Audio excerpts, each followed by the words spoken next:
Ken Reynolds owned a company called Overwear Apparel Group. Owned and operated the company for just about 35 years now. Started it in college, actually selling shirts on campus, and it took off so well that I just stayed with it.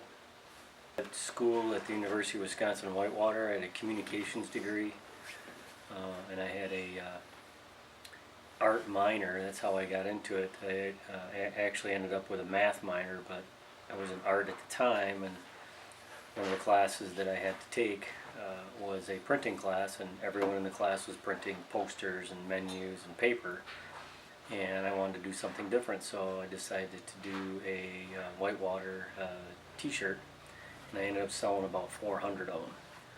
And one thing led to another. I had people, sororities, fraternities, groups come to me asking if I could print their shirts, and I was actually running a print business out of the University of Wisconsin-Whitewater's art department for about 3 or 4 months.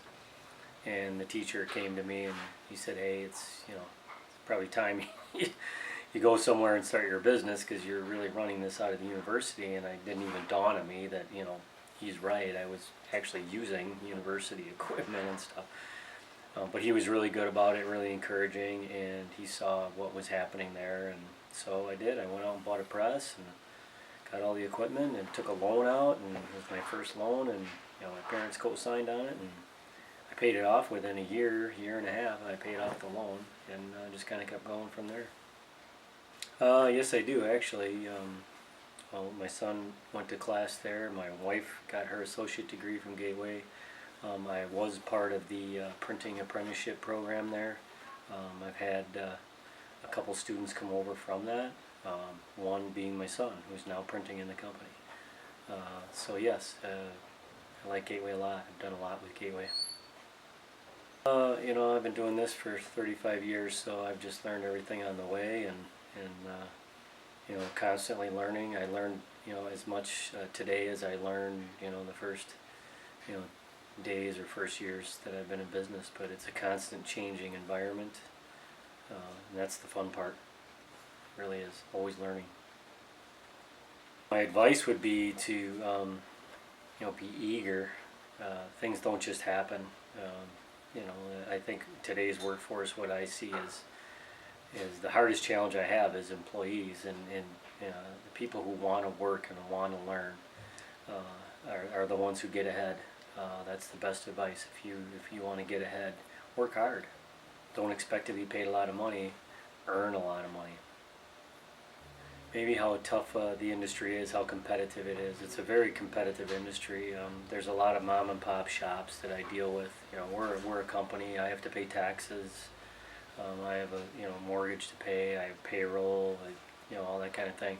The mom and pop shops are the ones that come in and start out of their garage, and they don't pay the taxes, and they don't have the overhead and the safety things that I have, and I always seem to get priced out. And those are the challenges. Well, I know I can get this shirt cheaper. Well, in today's world, you will find someone who's cheaper than us, and if that's what you're after, then go get it. Right now, we don't have that problem, because what I sell is our company and our capabilities. We're a leader.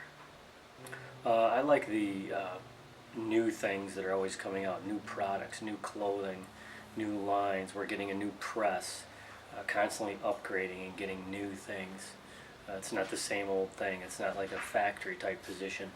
We're not just doing the same thing every day. There's always new applications and new inks and new technologies and new garments and new looks, and I just love that part of it.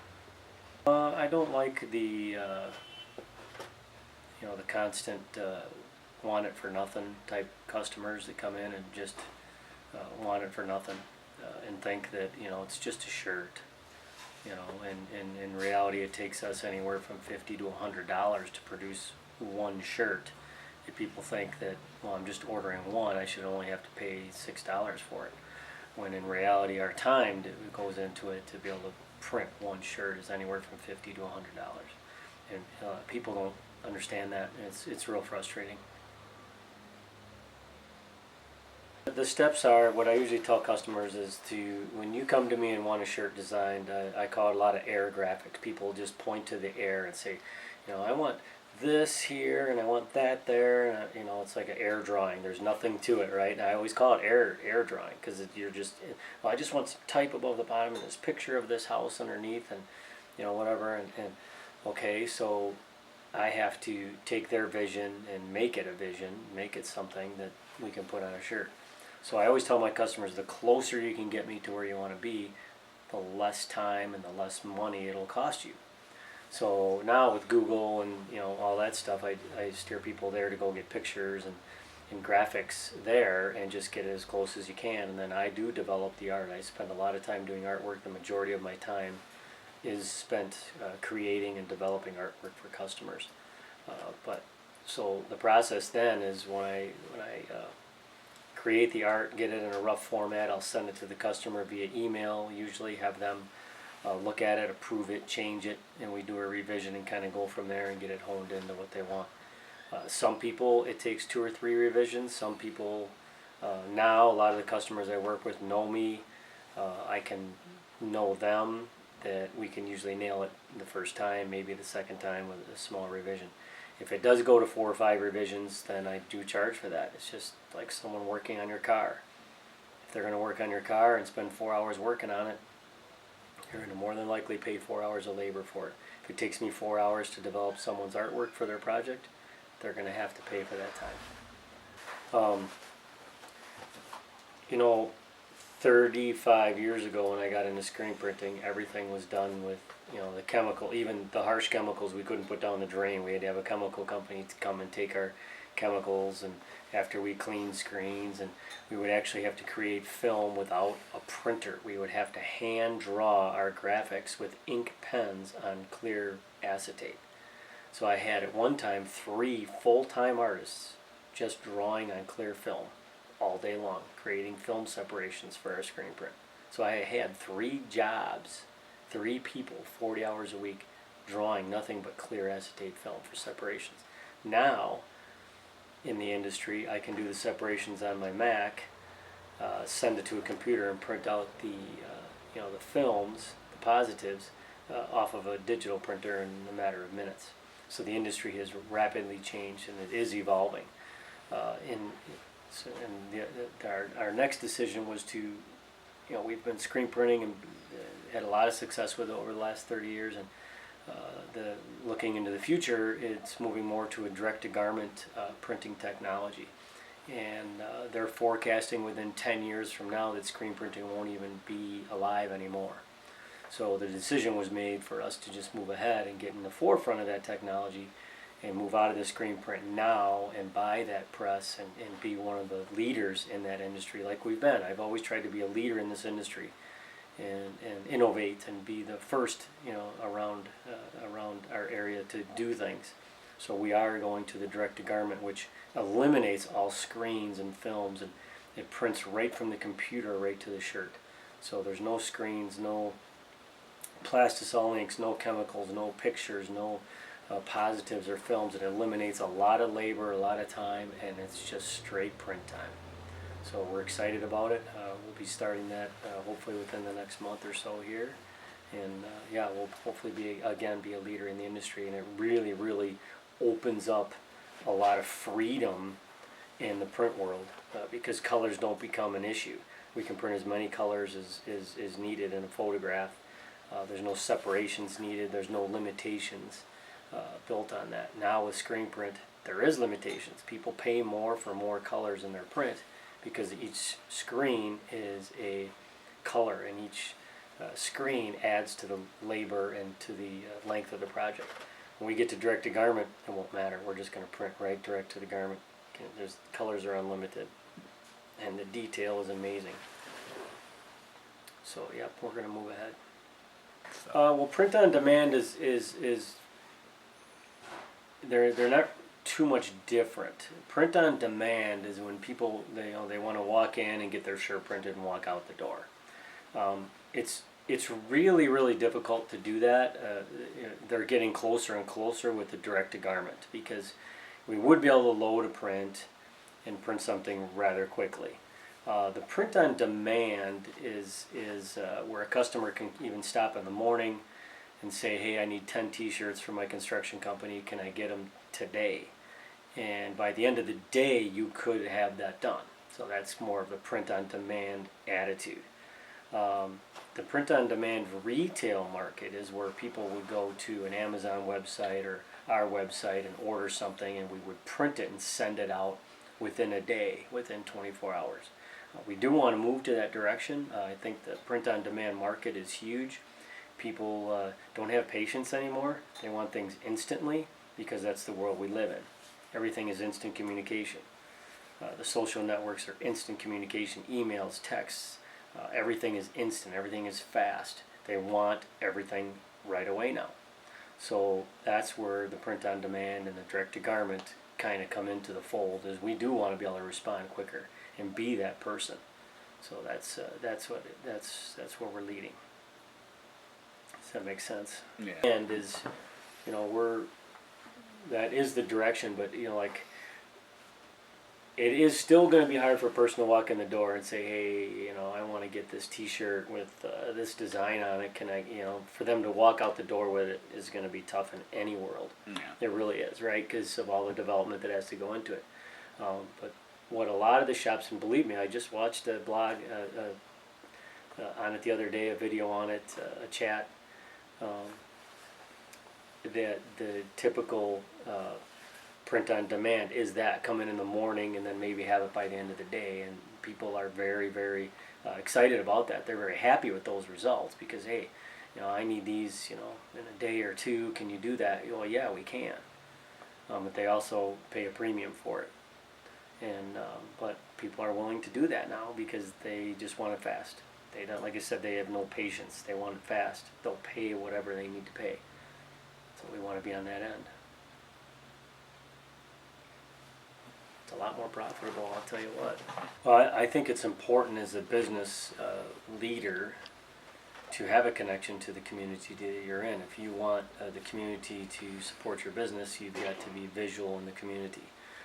That was something that I decided a long time ago, and I have done, and I think that's a big part of what drives the business and keeps us going, keeps us successful. Is that you have to give back.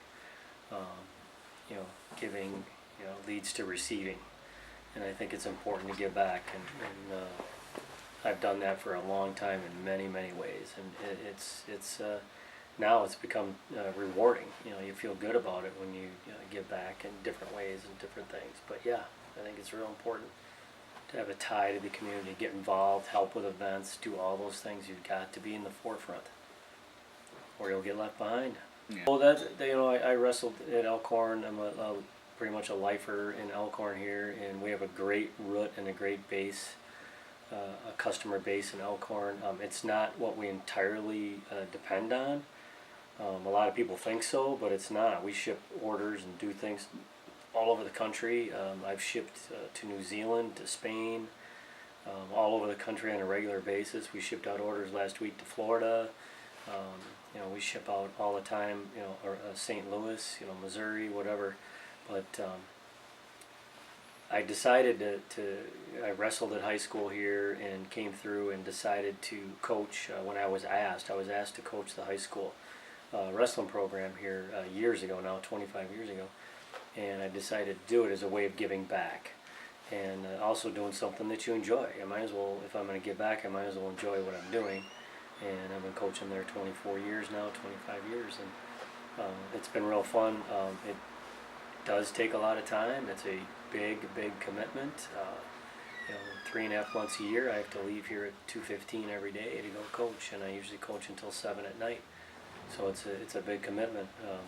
14-hour Saturdays for 3 months, and all the off-season stuff. It's a big commitment, but people see that you're in the you're in the spotlight, you're in the community, you're in the schools, you're visual. So I get a lot of orders from the schools because I'm in there participating so much. So yeah, but wrestling's been really fun. I've been coaching a long time, definitely at the end of my career, and getting to that point. But it's been really fun giving back and building relationships. part of the advantage of owning a business is be able to do some of these things. You know, everybody thinks that because you own a business you can take time off, but not necessarily. A lot of the times with wrestling that you know, I leave work at 2:30, you know, go to practice at 7. I get home, I pull my computer out, I work for 2 or 3 more hours. I make up that time. So usually when I take a day off, I have to make that time up. I don't just take a day off. I guarantee you for the last 25 years that I have been averaging more than 40 hours a week, probably closer to 50, no matter what time I take off. I went on spring break last year for a week and took a week off. I probably worked 25 hours that week. That was my week off. So, but yeah, in owning a business, you do have the flexibility. I ski in the mornings. I grew up on the lake, and have a great passion for barefoot water skiing. And I ski just about every morning. Come into work when I'm done, and there's no real time clock. But I still work those 40 hours. I'll work late at night if I come in later in the morning from skiing. Usually I'm up early and I ski and get my time in before the day really gets going. I'm back at work usually, you know, pretty close to on time. So, but yeah, I started barefooting and decided to compete. Even 4 or 5 years ago, I got into the competitive circle of it. And this last summer, I ended up taking 3rd place at the national championships in one event. So it was pretty fun. It's been awesome, you know, meeting people from all over the world, all over the country. Yeah, it was a real challenge, but boy, was it fun. It was really fun.